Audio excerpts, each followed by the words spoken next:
Okay, I have a document in front of me that I wanted to get your take on. Oh, anytime It's really documents are mentioned, well, that's no. It trouble. says it says here. This is according to AP that Ooh. daily marijuana use outpaces daily drinking in the U.S. A new study says, and I wanted to ask, how's that feel? No one.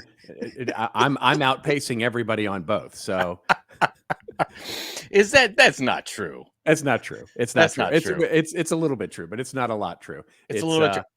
Yeah, I but don't. I mean, you're the tequila man. I I am. I mean, am. I am. I think I'm at pace with drinking. I'm definitely behind the pace on marijuana use. Yeah, I've it's very infrequent for me now. It happens, but it's very infrequent. well, hashtag goals. I mean, there you go. There You you can get go. some.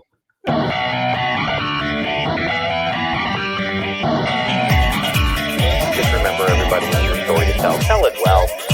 Of this old marketing. And now, for your listening pleasure, here's Pulizzi and Rose, covering the week of media, marketing, and digital content news. This old marketing. Take it away, boys.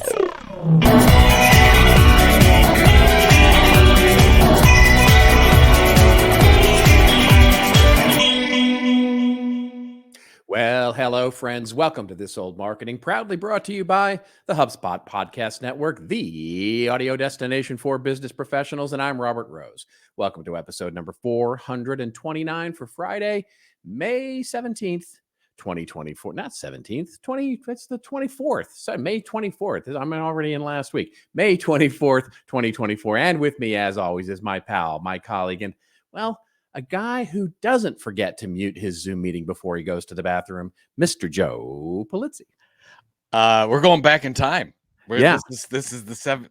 That's right. I have my DeLorean. We're ready to roll. It's going to be one of those episodes. We It did the pre-show talk, and we were both like, we're both grumpy. Although, for those of you watching on YouTube and LinkedIn, I have my Savannah Bananas outfit That's on right. today. It looks good. So I should be in a very good mood.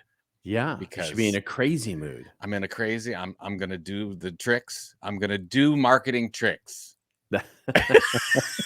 Wait, do marketing tricks. I'm gonna get paid for marketing tricks. We are the Savannah Banana of marketing advice. That is true. We are. I mean, kind of. I mean, isn't that what you sort of do that? You're a marketing consultant, so you get paid by the hour for marketing. You're the marketing trickster.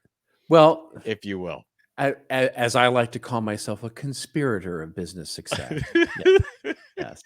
How is your week? How have you been? My week has been all right. It's been a lovely spring, busy, which is good. And relatively travel free. I mean, I have not traveled since you and I were together at CEX. So it's been good. I mean, and you had your golf outing. I mean, how was that? Did the 100 holes of golf with my friend Jim Kozak. We finished in 13 hours and 3 minutes. Wow. You would have hated it. You would have hated it unless you were just riding in the cart drinking 13 hours of golf. I mean, are you kidding me? Good Lord. Yeah, and we had to hustle a little bit because it was getting dark. And we actually, play all 100 holes. There's no cheating involved. We don't play two balls on a hole. I'm sure it's all on the up and up. I mean, I'm seriously we actually go. There's a lot of rules that we have so that it makes it easier. Like you don't take penalties. You just drop the ball. Anything inside the flag stick is considered a gimme. So we don't have to. People don't waste time. What is the flag stick? What is it? How does that work? What does that mean? The flag stick's like 6, I don't know, this is 6 feet tall or something like that. And then, so it's basically it's a diameter of the so if it's inside 6 feet, you can pick it up, count the stroke, pick it up, and go to the next hole. So that we don't want you don't want to spend a lot of time putting around. Yeah, it's like get going. That's my favorite part, though. Putting is the best part of golf. No, it's not. It's not the best part of it.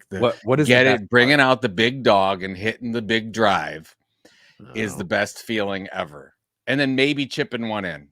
Do you guys have that? I've seen videos of this online. Do you have that ball that when you hit it, it makes a giant sound, like that smacking bullet sound?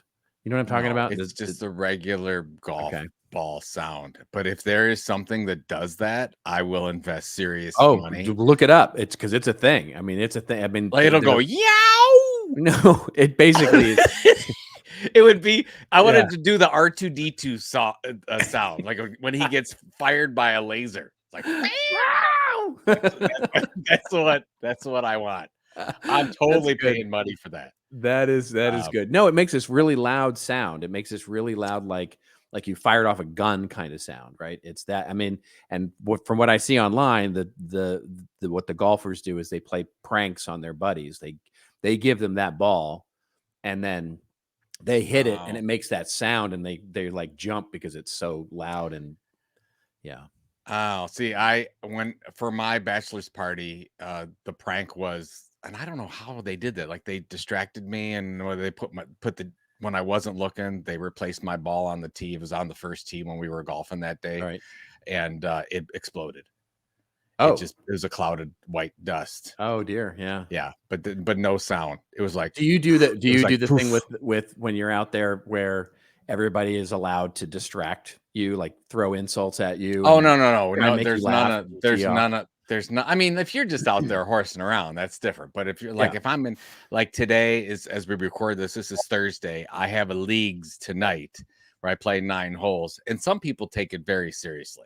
Like Yes. everybody has a handicap, and Mm. you don't mess with people like that. But on the 100 holes thing, the most important thing that I didn't mention is we were able to raise over $48,000. Well, that's fantastic. Which That's goes just- to Orange Effect Foundation, who specifically for kids who need speech therapy or speech technology and they can't afford it. This event has we've done over $250,000 in proceeds just from this crazy stupid 100 holes event. So the guys did a great job that were in it. Really appreciate all the support from everybody. I think we had like 1,000 people donate, which was incredible. Amazing. So thank you for all that. So we did that, and then on Sunday I ran the Cleveland Half Marathon. So what did you say? Yeah. I did not run a half marathon. I did not run a half marathon, nor did I play 100 holes of golf. I worked out. I went to the gym. It's not like no, it's a lazy. I'm not. No, you're doing great. You're doing you're fine just the way you are. Shut up. Just shut I up. love you. But I have to tell you though, I was really trying very hard to break 2 hours. And I didn't know if I could do it if I was in shape to do it. I did 1:59:31. Holy smokes. Well, congratulations. Thank you. Huge. That's a huge thing. I came around the bend on St. Clair, so that's the finishing line. So it's about 0.4 miles from that point when you hit St. Clair all the way to the finish. So you can sort of see the finish in the distance, and the people are starting to gather. And I knew that I was close. And I found Robert Rose energy. And I was able to, old man energy. Make That's what they call it. Yeah. I booked it to I must have passed like 50 people from that point going to. I probably had too much in the tank. I don't know. Maybe I didn't expend it all, but I felt pretty good at the end. That's fantastic. So, well, you broke 2 hours. That. I mean, that's an incredible feat. For me. Yeah. For me it is, because I'm 10, like last year when I ran the Cleveland Half Marathon, I was 10 pounds less. I was carrying 10 more pounds. I know it doesn't look like it, but it's much more difficult. 10 pounds more than less. Of course it is. Running. Yeah. So that's a lot. If you add that like per step, it's like 1 million more pounds. Yeah. Because you add every step, you add 10 pounds. I get it. Well, I don't know that I'm not sure that math quite works out, but yeah, the sentiment is absolutely understood. It's something like that. So anyways, but thank you to all the people that came out and supported me. Wonderful. I had a little runner's tear in my eye. It was very nice. So enough about me. Yeah. Well, we got Let's a good talk show. more about me. Yeah, let's talk. What's the show? We got a good show. We have a good show. Even though we're both grumpy, we have a fun show to talk about. But it may end up. I mean, here's a teaser for you all as you listen to this. It's likely to get pretty snarky because we're both in a snarky mood. So if you like that, it's going to be that. So the big story that we'll cover at the top of the show here will be about OpenAI. They have been making the news in the worst way over the last week and a half or so.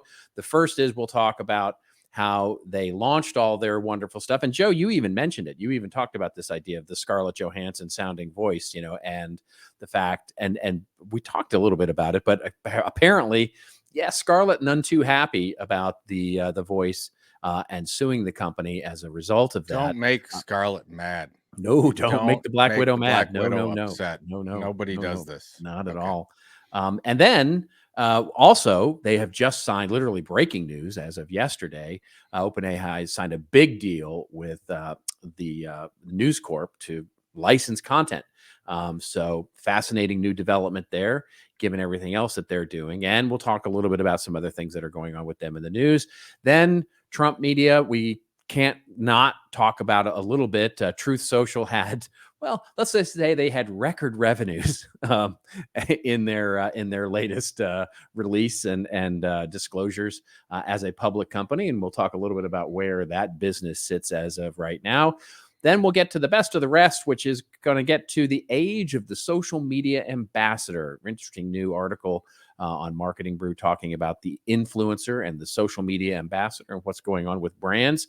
Then we'll talk about the death of the internet. Is it really dead or is it mostly dead? What would Miracle Max think about all of that? We'll talk about where content and marketing lives on the internet these days. And then we'll get to our hits and misses.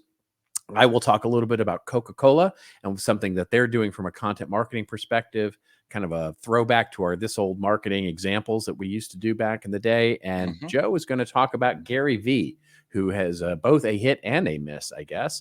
And then we'll get to our rants and raves, and I'm going to rant a little bit about the Gartner Magic Quadrant that just literally came out about content marketing platforms.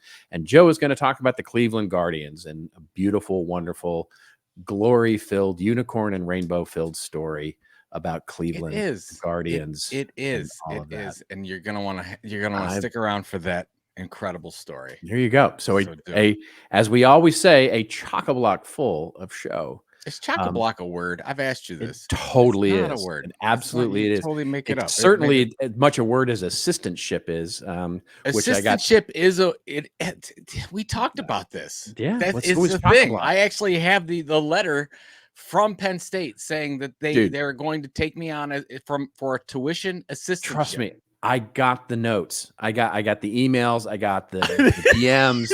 I got everything scolding me saying it's a word, Robert, relax. And so I get it. It's a word. Okay. But so is assistantship is a word. Chock-a-block is definitely it is. It's in the Urban Dictionary. Somebody go out and get chockablock.com. That would be good. You already have it. I don't. You have a couple. I do not. You should talk about your other ones that we're not going to get into that. Yeah, it would actually be good for this show. The one that I just registered. Here's the key question: who has more domain names, you or I?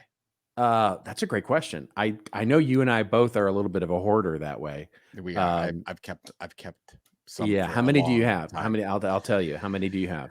I probably have something in the range of 80 to 85. Ooh, I'm just under you. I have as usually the case. I'm 72, I think. Now I've been letting a lot of mine go because it was just silly. I was just some of the ones that I've been hanging on to for years are just ridiculous. So I've been letting a lot of mine expire. At one point, I had 100 easily. Oh, yeah, I probably did too. I've had a few, but I actually what just came up again was Sirio.com, and I had to re-register it because I told you that, right? I've talked about that on this show.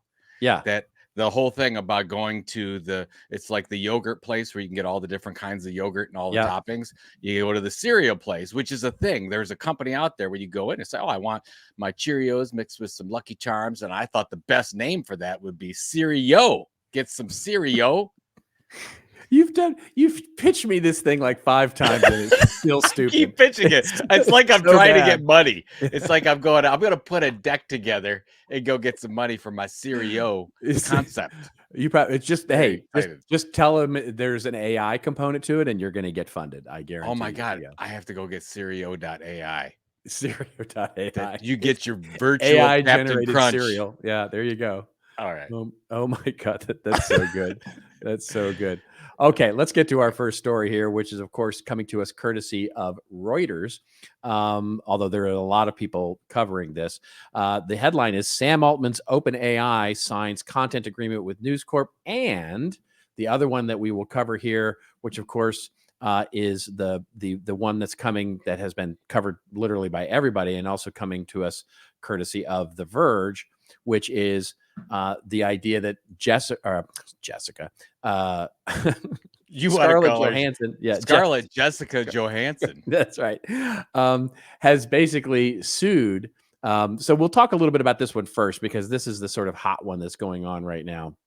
So Scarlett Johansson. So here's the thing: OpenAI launches this new, I guess it's a new set of features, really, with a number of voices that are much more quote unquote human-like and all those kinds of things. We covered the release a little bit in our last show, but one of the voices, as it turns out, sounds an awful lot like Scarlett Johansson. And you even, as I mentioned at the top of the show, you even commented on this last week, where you said, that sounds a lot like Scarlett Johansson from her. Yeah, exactly. Well, of course, Sam Altman, not being one to not stick his foot in his mouth, basically tweeted out a one-word tweet during the release of all these new features called, and it basically just said, quote, her, calling attention to the fact that one of the voices sounds a lot like Scarlett Johansson. Well, Scarlett's none too pleased.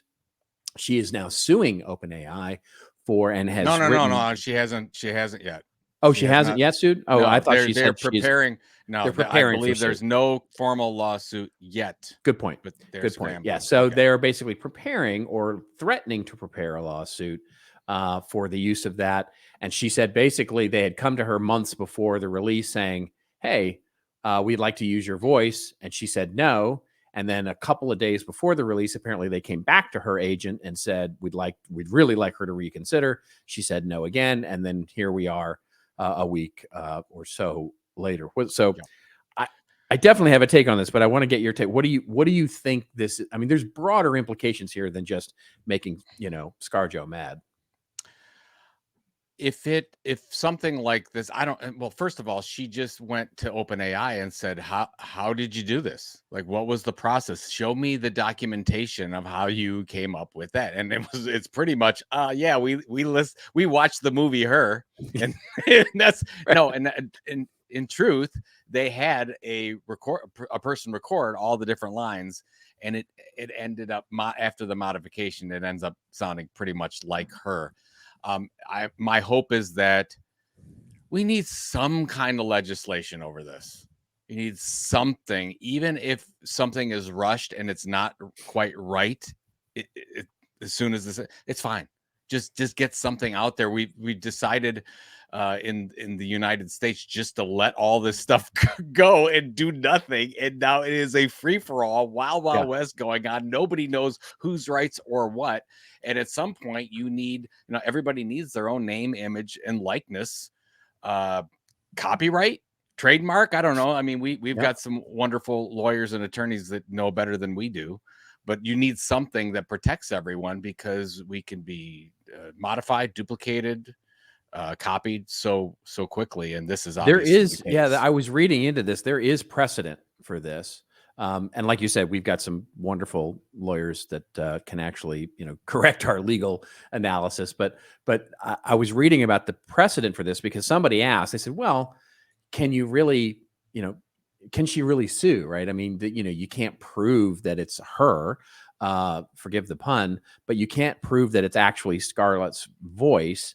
So it may sound a lot like it, but can you actually prove that they sort of copied it in some way? And apparently there's precedent for this, because back, it was the 80s or the 90s, Chevrolet actually ran an ad where they copied Bette Midler's voice in a song, and that sounded an awful lot like one of Bette Midler's songs. Even though it wasn't her, it sounded like her, and she won. Yeah, exactly. And got money for it. So there is precedent here against this. And so it will be really interesting to see how things start to proceed.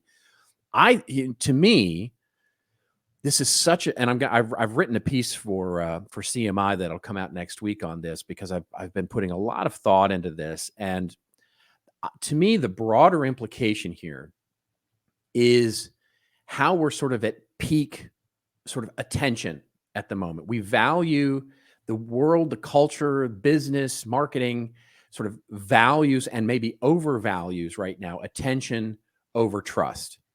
In other words, if you look at sort of what's going on in politics, right, where it's no longer about debating substance. It's about literally this week, a congressional hearing devolved into name calling in high school, sort of, literally calling each other names. It's just silly, right? Why? Attention.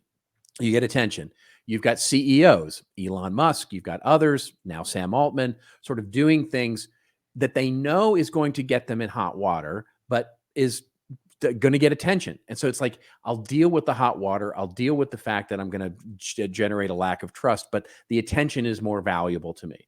And it's in politics, it's in business, it's in marketing, it's in all this. Jon Stewart had this week an amazing monologue about the rage culture and outrage culture, and where we are sort of as trying to gain attention and using anger, outrage, and attention-seeking ways to get all of this. And I wonder if we're now, this is the question I actually ask in my article, which is, I wonder if now this is sort of, we're at the peak, right? We're at the peak where this is just at the point where it starts to become a declining set of, because as these things start to proliferate, trust is going to be such a valuable commodity.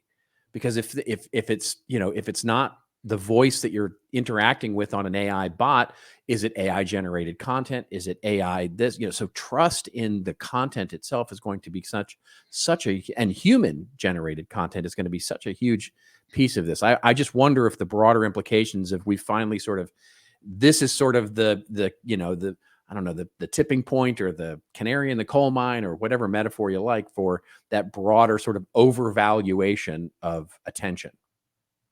I would like to say, I would hope you're right.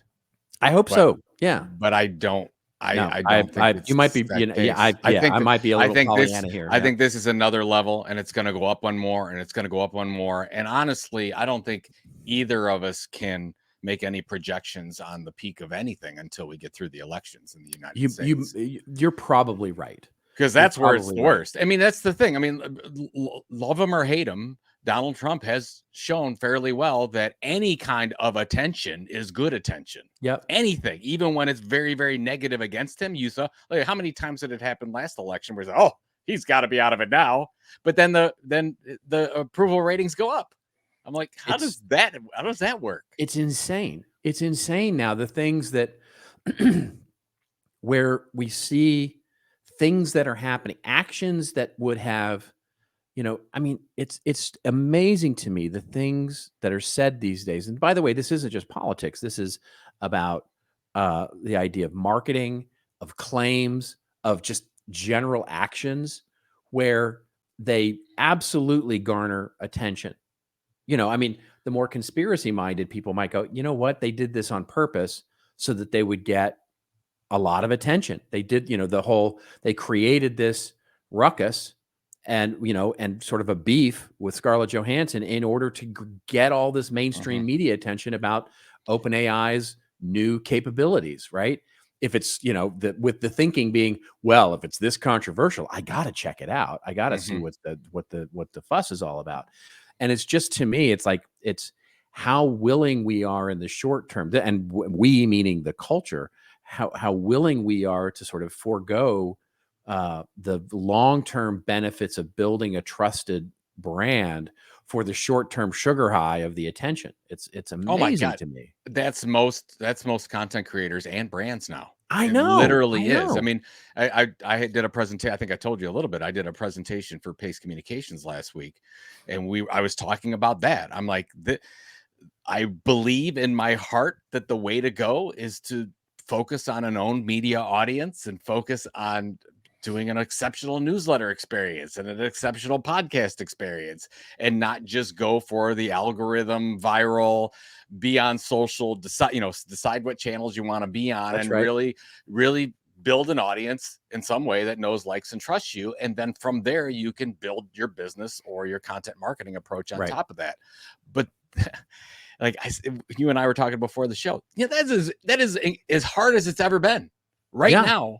Even though we can reach our audience maybe better than we ever could before, it's harder because everyone is doing it. Everyone, creator, not business, not doesn't matter. Everybody's has a phone. Well, that's all it takes. And here's the thing that, yes, you and I were talking before the show and we were grouching each other out with the difficulty of building audience and all those kinds of things. And so we won't bore you all with the inside baseball there, but basically one of the things that we talked about is that we wouldn't, that our audience, our audience here likes us, right? For the most part, right? You continue to listen because you still like don't us, know right? why. We don't know why, yes. but you do. And so the interesting thing is though it would be easier. I won't say easy, but it would be easier for us to reach new audiences and go quote unquote viral if we would say some outlandish shit, right? We could just start, we could riff on politics. We could riff on, all other, celebrity things. We could get in a fight with someone, a faux fight with someone. We could do all these things to say this outrageous stuff and get attention and probably grow this podcast or any of our emails, newsletters, or whatever it is. But it doesn't feel good, right? That doesn't feel like we were going to be building that trust that we have in our existing audience, because our existing audience would go, these guys have really like jumped the shark or something. I don't know. Right. We would turn over. Yeah. We'd turn over the audience. Yeah. Something completely different, but yes, it could. We have talked about, there are a couple different strategies we could go with our content that would take this podcast to new heights, but we're unwilling to go there because I guess we have morals and values. Right. Right. I guess we do something. But like but my point in all that is that there are those now that are willing to do that are willing to and right now they're the successful ones, right? And right now, if you look at them, depending on how you define look, success. there are exceptions to this. I don't want to paint everybody with a broad brushstroke here, but there are definitely exceptions to this where there's amazing, trustworthy, wonderful brands that are doing amazing, wonderful things and also maintaining a big audience. But there's a lot of just sort of just attention grabbing here. And that feels icky. I think the more interesting story that you cover two stories. The more interesting one is OpenAI doing the deal with News Corp. That's right. Yeah. So let's cover that one real quick. Yeah, because that actually is a nice segue from what we were just talking about. So OpenAI also this week has announced a big deal, and this one coming courtesy of Reuters as well, which is Sam Altman-led OpenAI has signed a deal that will give it access to content from some of the biggest news publications owned by media conglomerate News Corp. The deal comes weeks after the Microsoft-backed AI giant clinched an agreement to license content from the Financial Times for the development of AI models. Access to troves of data can help enhance the content produced by OpenAI's ChatGPT, the chatbot that can generate human-like responses to prompts and create summaries of long text.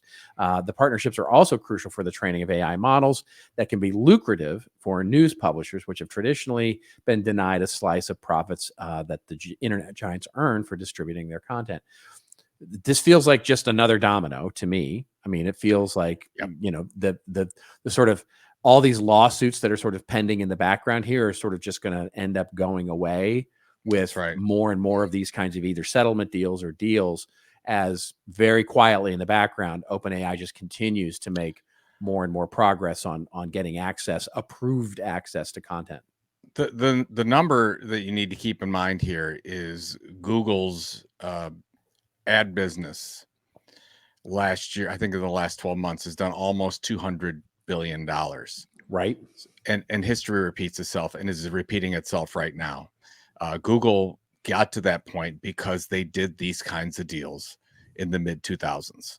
And I was there I remember I told you the story when they came into the offices of Penton Media, and we were the largest independent B2B media company at that point. And there were a lot of people, do we want to take this? It felt like hush money almost. It Yeah. really did. It's like, okay, do we take this bribe so that they can use our content and do whatever they want with it? And there's no more. So all the lawsuits and the controversy went away, and Google did all the deals.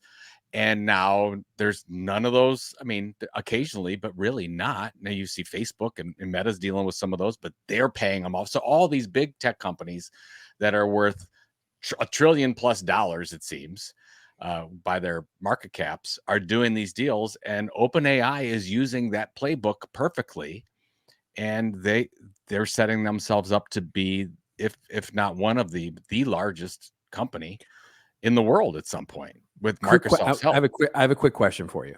Yeah. So, when those meetings happened, when you had those meetings at Penton, or you saw those people walking in, the Google people walking in, whatever it was, right?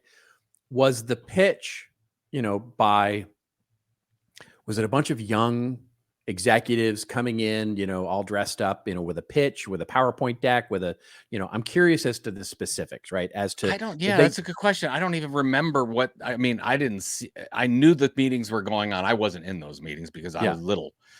I wasn't important enough, maybe never, to get into those kinds of meetings. But when they did come in and they met with the team, there was this belief.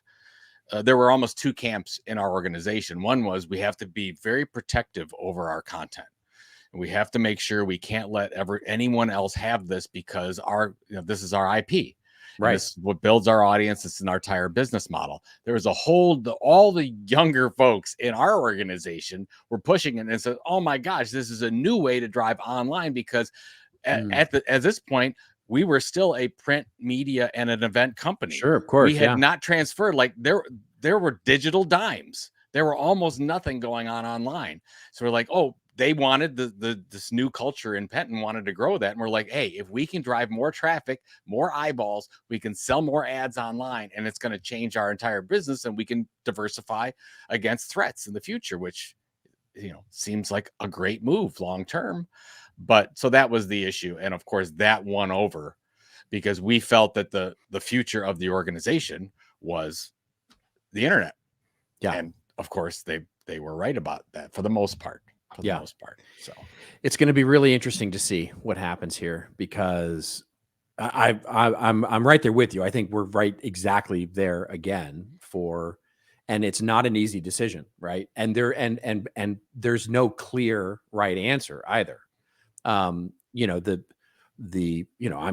been on record before and talking on this show about how I think, it's wrong for Disney or for the New York Times or whatever to block the OpenAI spider from, spidering the content, because honestly, they're going to get, it's the news or it's content that they're going to get anyway. So it might as well be your lens that they get. Right. Yeah, and exactly. And that's the same argument that you have some rules rather than no rules. Yeah, exactly. So you get, or that you're in the game, that you're actually in the game, right? Because otherwise the game passes you by. And you don't get included at all in any of the answers or whatever, or in the case back in Penton, you didn't get included in Google's indexing, and everybody else was. And so if you, not to put too much of an 80s movie to it, but they put baby in a corner, right? Yep. So, and the question becomes now, do you hold out for that last bastion of being, in the corner? Or do you just say, if we're going to be part of this, we're going to be a big part of it. And we're going to, we're going to lead. And that's clearly what News Corp is thinking, right? News Corp is going, we need to be a leading partner in this. We need to actually be these answers here. And it's a fascinating decision to have to make if you're the head of a media company. You could be a brand like the New York Times and say, I'm going to stay out of it. But you are then risking the fact that the truth in the future will not include your content. And that's scary. That's way scary. So you're like, oh, should I take a $250 million payout over multiple years and offset that? It's like, yes, they're going to take it. Every publisher is going to go down and take this content deal. I know it's just, here we are. It's a little crazy. Well, we as a little media company should probably do what we do best and not block OpenAI from our content, and actually pay a couple of bills here. There's no secret formula for scaling support and boosting customer satisfaction, but there is the all-new Service Hub from HubSpot. It makes it infinitely easier to scale customer support and increase retention. By bringing service and support together in one powerful platform, you can deliver the best experiences for your customers and your teams. Free up time for your reps to focus on complex issues with an AI-powered help desk and give your entire go-to-market team the data they need to operate as one unified, powerful front. The secret is out. HubSpot Service Hub is a game changer. Visit HubSpot.com/service to do more for your customers today. You looking for a marketing podcast that won't make you bored? Yeah, you should try Marketing Against the Grain. Yeah, I really did just do that. Anyway, Marketing Against the Grain, hosted by Kip Bodnar and Kieran Flanagan, is brought to you by the HubSpot Podcast Network. If you want to know what's happening now in marketing, what's ahead, and how you can lead the way, yeah, this is the podcast for you. One recent episode featured how they created an AI email course using, AI. Kip and Kieran share their marketing expertise unfiltered in the details, the truth, and like nobody tells it to you. Get Marketing Against the Grain wherever you follow your favorite pods.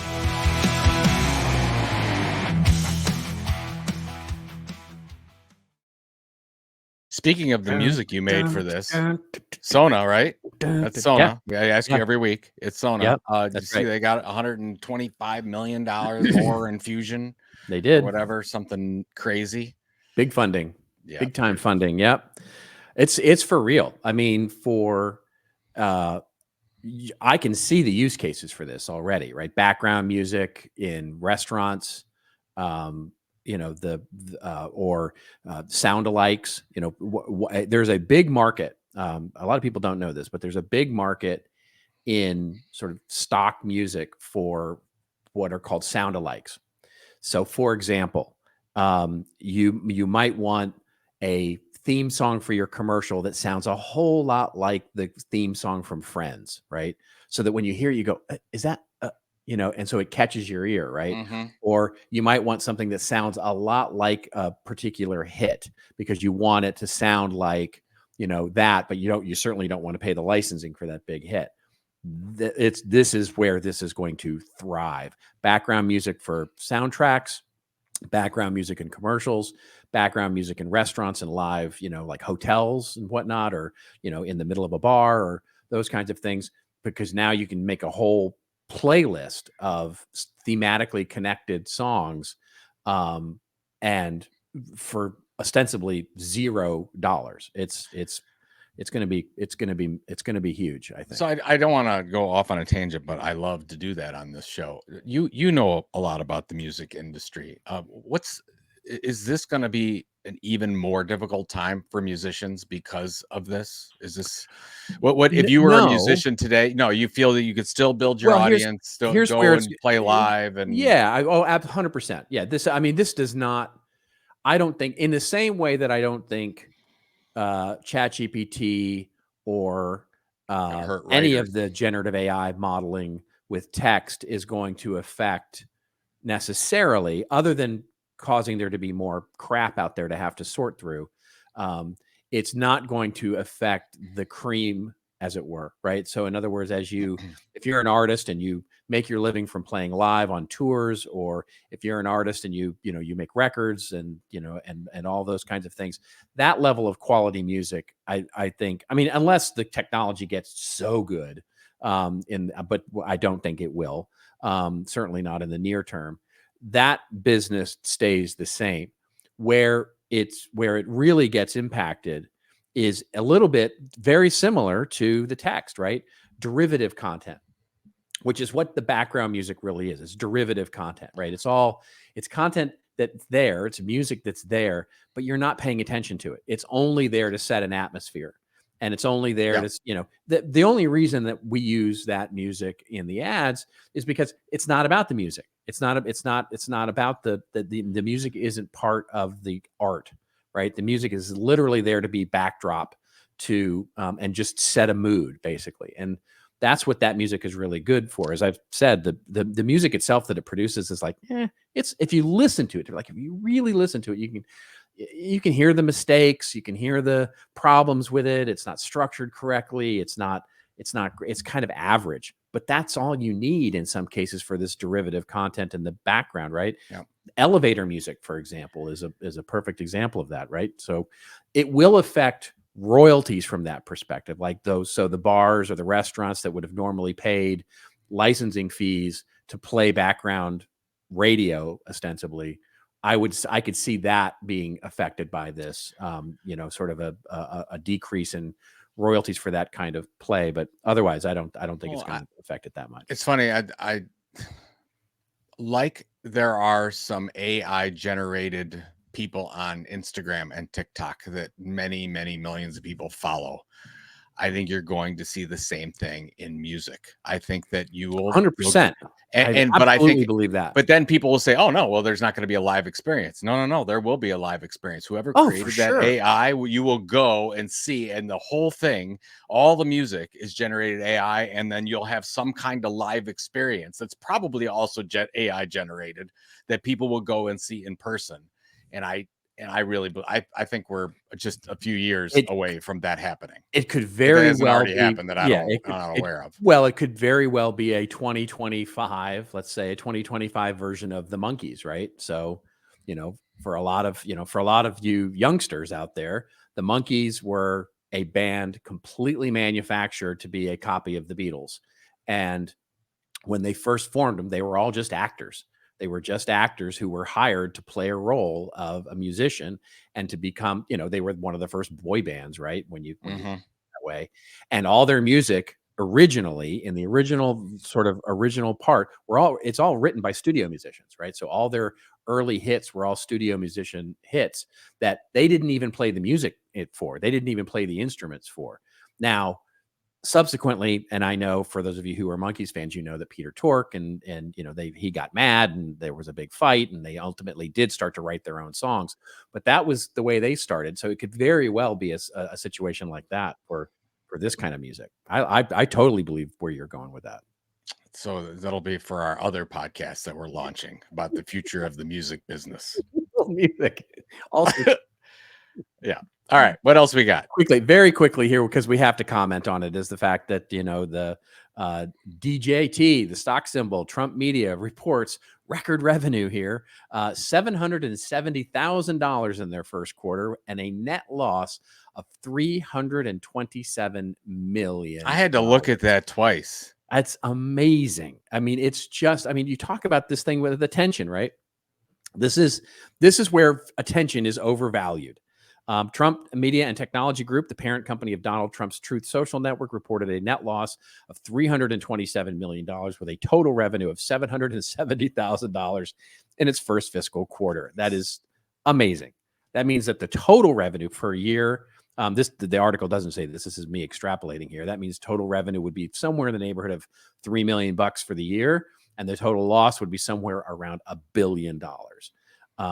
That is It is crazy. Well, so crazy. To be fair, there's about $100 million in real operational expenses. The other stuff is all the write-downs and things like that. They're the debt expenditures and whatever they're doing. But still, and I looked at the report that they submitted, their 10Q, and it was literally, I think, the worst financial statement that I've ever seen. It's awful. Yeah. Well, here's the issue. The bigger issue is, we think about the business of social media. They're losing active people and their revenue is going down. That revenue year over year, that quarterly revenue is down. It's down. Yep. So, and you're increasing expenses. And they're talking about more expenditures with the launch of the Trump television streaming and streaming networks. Right. I feel horrible for anyone who is investing money in the stock. Well, now, it's a meme stock right now, and it's being fueled by things other than fundamentals. But at some point, you're gonna have to view it as it is, and it's a big stinker. As we record this on Thursday, May 23rd, you're looking at a stock price of just under $45 a share, which gives it a market cap of around $8 billion. I mean, so $8 billion valuation on $3 million in annual revenue. That's right. Which is Million. basically That's valuing. that's a couple restaurants, folks. It's a McDonald's. It's an average McDonald's restaurant in a busy part of town. Yeah. Oh my goodness. I've never seen anything like it. So it's good for them. But yeah, I mean, it'd be different if it was growing like crazy and going up, and you're investing in it, and you feel like that model's going to work. It's not. I'm telling you, it's the overvaluation of attention over trust. I mean, and it's just there we go. That's in this case, it's not enough attention, to be honest. It's not enough of either, right? I mean, they're building no long-term value, and it's all around the attention of one man. So, that's why it's a meme stock. Anyway, all right. Okay. So let's get to the best of the rest, where we're going to talk first about the age of the social ambassador employee. This is coming to us courtesy from Marketing Brew, and it was a fun one for Joe and I to discuss. We started to look at it. Basically, the article opens up by saying the content is coming from inside the house, and not every company likes it. In April, TikTok creator and Chick-fil-A employee Miriam Webb, who built a following of tens of thousands of people by reviewing Chick-fil-A menu items, said in a post on the platform that she had been notified by the company that her videos violated a rule in its employee handbook and she would no longer be posting them, much to the disappointment of her comment section, which included influencer James Charles, who called it a huge missed opportunity for them. Chick-fil-A did not respond to Marketing Brew's request for comment. I was really hoping that we could also collab, or that we could turn this into something, because I felt I was a great candidate for it, and I had the numbers to show and prove it, Webb said in the video, but I respect their decision, and all I can do now is adapt. And adapt she did. Less than a week later, and on a Sunday, no less. They had to throw that in there. They had to throw that in. Yeah.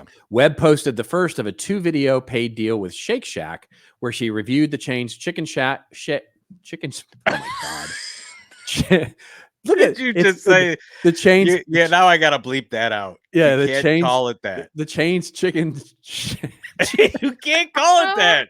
It's a total tongue twister, though. The Chain's Chicken Shack chicken sandwich. I mean, say that 5 times fast. Chain Chicken Shack chicken sandwich. You said enough. I said enough.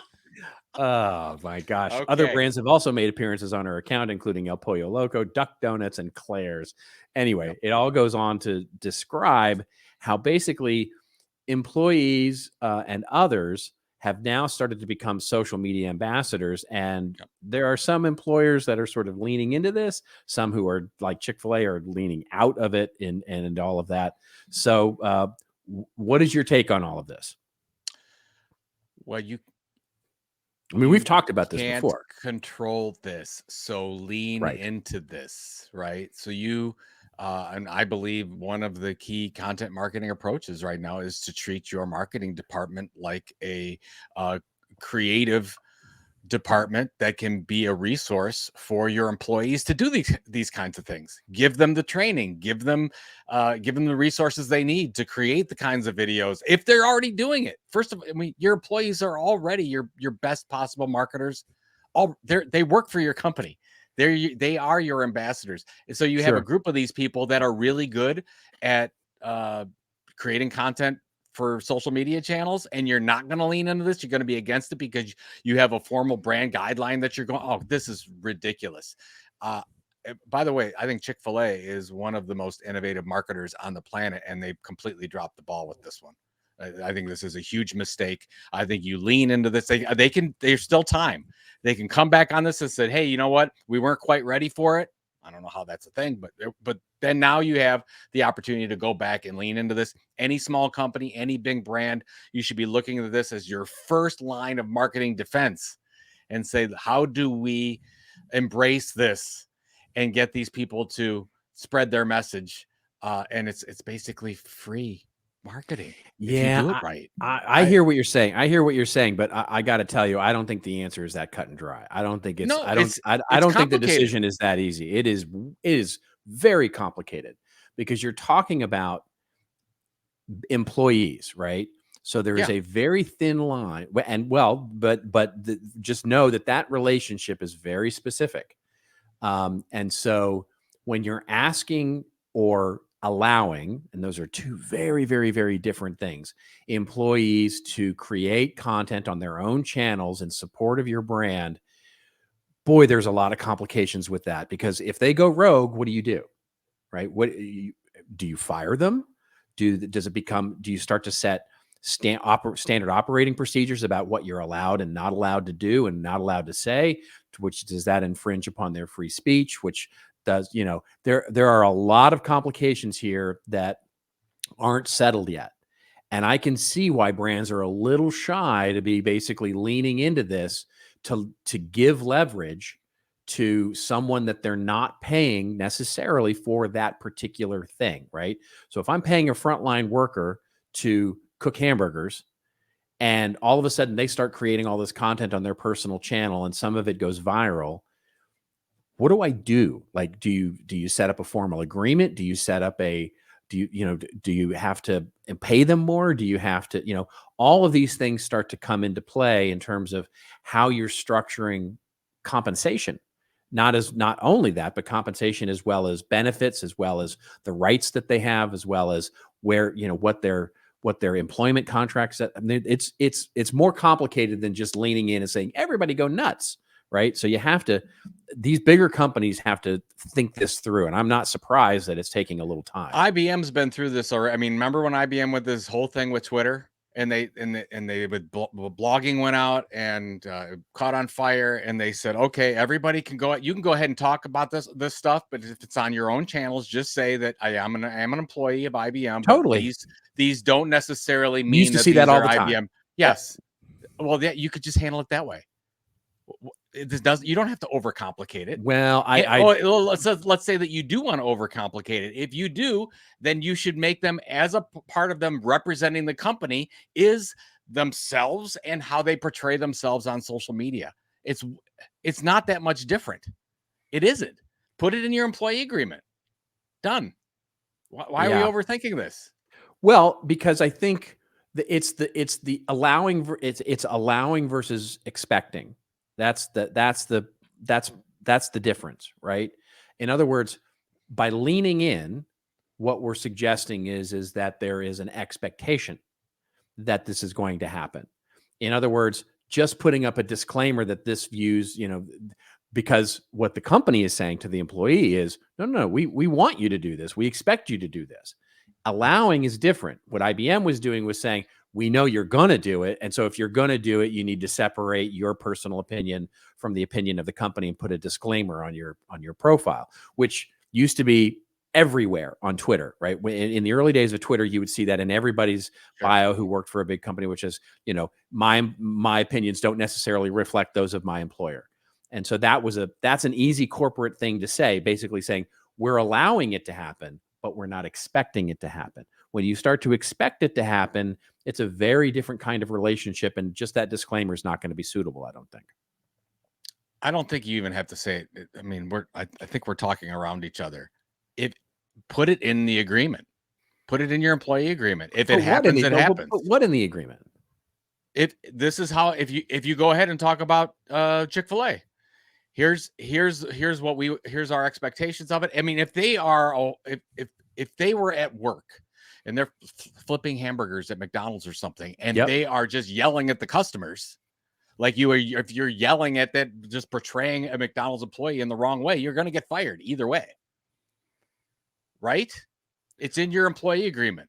Well, yes, but that's different. I'm not a lawyer, so I don't know. But I think the point is if you have brands out there that embrace this and say, we can't control it, but if we can give them the resources to be the best they can be on social, it's going to benefit the company. I don't disagree with that. It's going 100%. I think every brand has to take that standpoint and go train them and say, if you talk about us, here's a whole kit. Here's ongoing training. Here's our monthly report. Here's this, that, and the other. I mean, in the future, it's gonna in the future, it's gonna be that way. It's gonna be baked in. Here's what I would suggest as an answer to this. I have an answer for you, Joe. I have an answer. Okay. So why not have it be that, because I hear what you're saying, and that's training, absolutely training them to be how to use social media, training employees on how to conduct themselves and do the best practices. And I love all of that, right? So training people generally to be smarter, savvier, social media marketers, content creators is 100% a modern behavior that we want to train, we want companies training employees to do. I think I agree with that 100%. If we start, if it comes out and we allow it, and I totally get allowing it, right? Allowing you, say whatever you want, right? On social media, but just disclaim it, that it's not our opinion. If they start going viral with great stuff, you can go to them and say, and just very much like what happened with this woman at Chick-fil-A, you could go to her and say, listen, we love what you're doing. We think it's fantastic. You can't work here and do it, right? We can sign an agreement with you to lean in and be a creator for us and a social media creator. And if that's what you want to do, go absolutely nuts. But we can't have you working behind the counter and doing the same thing. So you get to choose, right? You can work and you can say the things, but if you're going to go off on your own, you can't work here. But we love what you're doing, and so go off on your own, and we'll make a contract agreement with you and as an influencer, and we'll do the whole thing. That's I think has a possible answer. Yeah, and I totally disagree with it. I think that's idiotic not to look that opportunity and say, wow, this is amazing. Yeah. Let's take this and run with it. What if we had 5 more of these? What if we had 10 more of these? What if we had employees talking about how great we are on all the socials? Right? Yeah. What?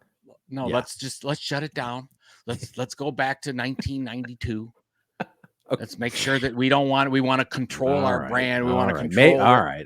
Maybe I'm being a little, maybe I'm old man yelling at clouds or something like that. But I just think I think the risk here is something really going sideways. And, I understand the reluctance. Let me put it that way. I understand the reluctance. So the article's good, and we'll put it in the show notes. But basically, over and over, it says that the brand cannot control this. This is not control. So it's like you can't control it. You only hope to contain it. Let's try to contain it the best we can. We can't control it. This is my point. Yeah. That is my point. Yes, that's what I'm talking about here. Yeah, so do it in a good way. You have more faith, I think, in humanity than I do at the moment. maybe a little bit. All right. Let's skip. We'll do the other one next. We'll do the other one next week. Yeah. Let's go into our hits and misses really quickly here, where we talk about a big hit in marketing over the last week, or we talk about a big miss in marketing. And I think both of ours are relatively quick. Why don't you go first with your hit and miss on our good friend GaryVee? Gary Vaynerchuk comes out with a new book. I haven't read it. I will read it. It's called Day Trading Attention: How to Actually Build Brand and Sales. Oh my God, there it is. I didn't even know you were going to say that. I didn't even know you were. I had no idea you were going there. That's so funny. Day Trading Attention. Seen. Yes. Yeah. Yes. Okay. Yeah. So the hit on this is that he does a great job with the trailer, and over the last 15 years, it's Gary talking about what's next. It's very powerful. Mm-hmm. It is one of the better book trailers that I have seen. We'll put that in the show notes so you can actually see it. I mean, starts talking in 2007 and goes all the way to the present day about here's what's next and whatever. So it really shows that Gary has been on the cutting edge of most of this stuff, better than most people out there, regardless of how you feel about him. This is going to be a best-selling book. It probably already is on Amazon. It's going to sell a lot of copies. Good for Gary. And again, my frustration is I would like to see somebody like Gary's stature to sell direct. It's like, okay. Yeah. Again, leveraging all the stuff, put it on Gary's website, leveraging all the social, sending all of Gary's millions plus audience, sending them all to Amazon. Are you kidding me, Gary? I mean, seriously, I have no problem with you putting it on Amazon for discovery. That's fine. Have it be on there. People want an easier experience because they don't like to buy directly from you. Fine. You have 1 million plus people that love you, Gary, and will buy directly from you so you can have that one-on-one relationship. What? You can't do that? Yeah. Are you kidding Good me? point. The technology is there. I have the same frustration with Scott Galloway, and I told you that. I mean, these are people that have millions of people that follow them.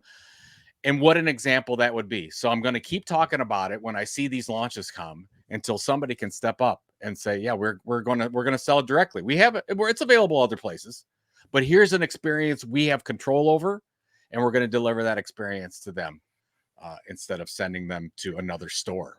Are you suggesting that they do both, or are you suggesting that they lean into the direct only? I'm not saying that they should not be on Amazon or Barnes and Noble or have. Right. I'm saying if they want to do that and have that available, that's fine. But when you're promoting it to your audience and in your newsletter and on your LinkedIn channel, and you're sending them somewhere else, yep. I understand. It's like, hey, I've got this great deal at Kohl's. Go buy it at Walmart. What did you just do? I do not understand why we keep sending people to Amazon about this stuff. So anyways. Yeah, good point. Whatever. Okay. Good point. Good. All Hit and miss. What do you got? So this week at the so this week was the National Restaurant Association show. Big, huge show. I guess full disclosure, it's an Informa show. But anyway, I don't think I have to do that anyway, whatever. It's a big show for the National Restaurant Association, and Coca-Cola was there and launched with a big press release and a session at the show, their new content platform called Coca-Cola Lens, which is a newsletter and website, thought leadership website that is B2B. It is pure B2B. So it's original research, thought leadership, how-tos, directed toward retailers and restaurants who ostensibly would sell Coca-Cola.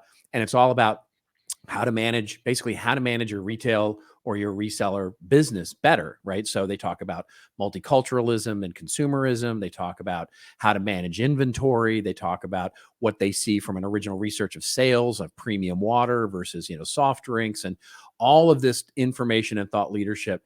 Here's what I loved about it that was so great is, one, it's right-sized. In other words, they didn't make it just a stupid little landing page for their session at National Restaurant Association, but they also didn't launch this huge, amazing, big thing, right? I'm sure this was a rounding error on a rounding error of their budget. So they actually put enough effort into it to test it, to make this, and there's a subscription available, like if you're a restaurant owner. So it's also not just for existing customers, it's for, it's open. There's no gating here.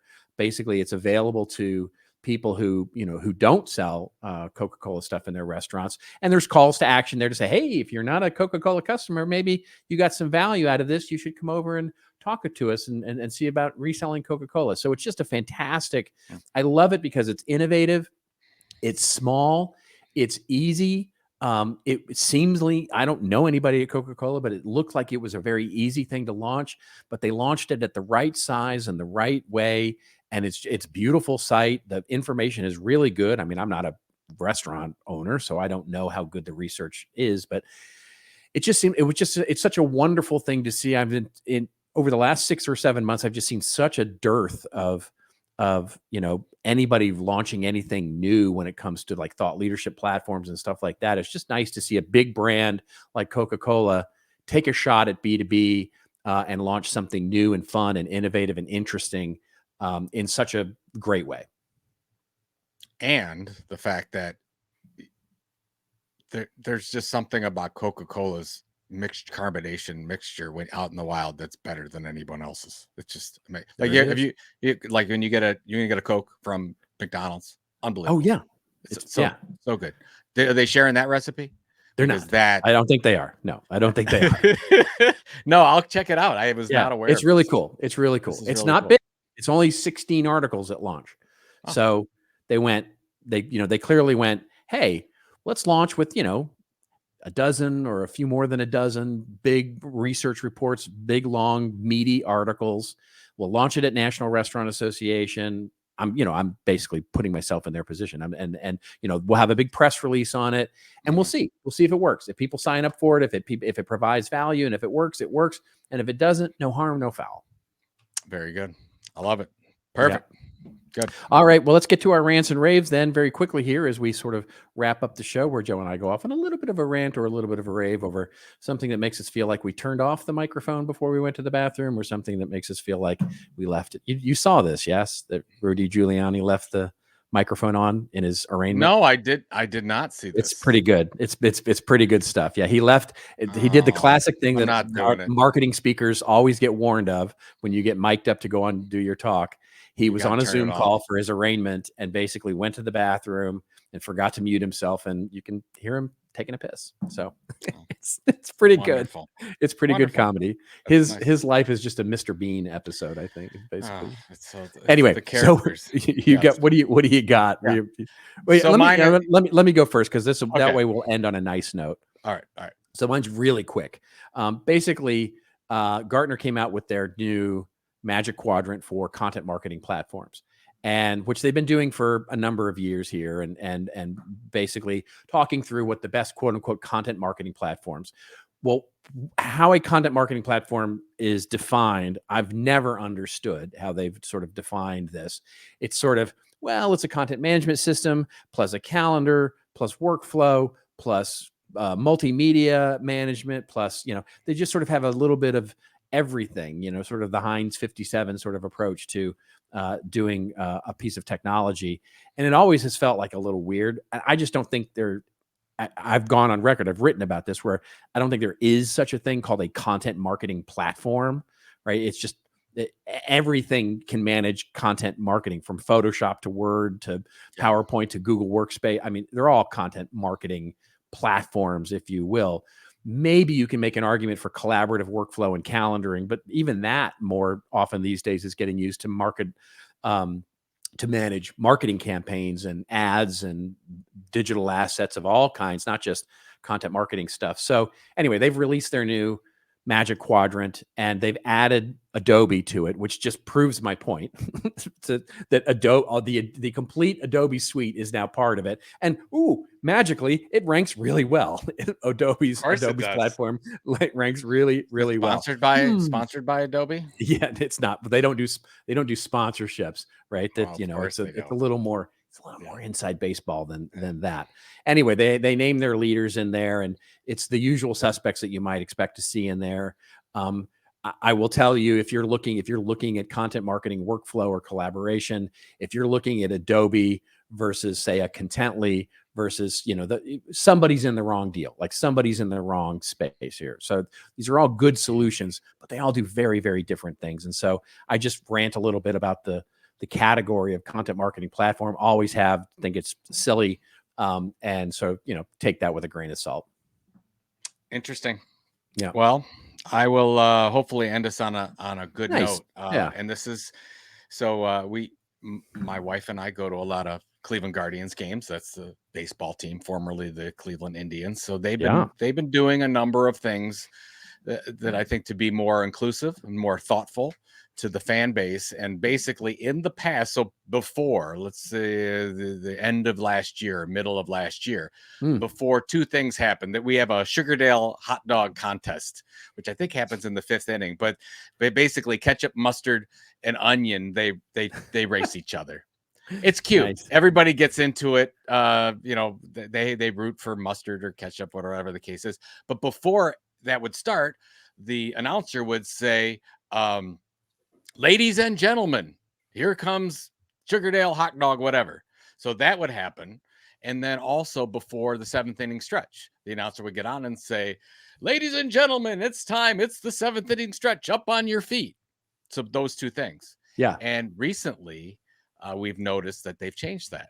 So before the hot dog contest, they now do not say ladies and gentlemen. They say Guardians fans. Oh, and interesting. before the 7th inning stretch, they say Guardians fans. And that just warms my heart that they're trying to, and to do that and to not exclude some fans, that's a very important issue. I think that is so powerful.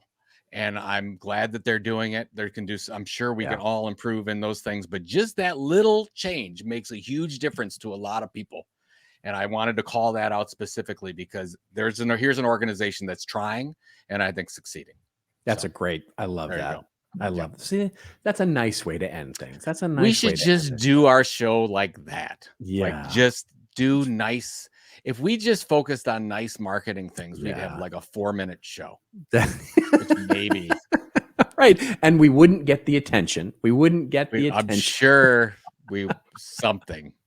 Oh, Yeah. Nice guys finish last is what they. So you have anything planned for the special Memorial Day weekend here? I other than I'm cracking out the barbecue for sure. I mean, this good weekend for gonna open up that barbecue and get some good stuff on the Barbie. I'm looking forward to that and just sort of relaxing a little bit. How about you? We're going to Kings Island this weekend, which is north of Cincinnati, and we're gonna go with the kids. We're gonna do that. We're gonna see some family. I'm gonna do some golfing. We're getting some people together. We'll probably do some grilling as well. So it'll be a fun weekend, seeing lots of people. Should be. I mean, we like getting together. We like parties. So wonderful. It's a good reason to have a party. And the weather here in Cleveland has been outstanding. So can't say that very often. Yeah, right. Exactly. Yeah.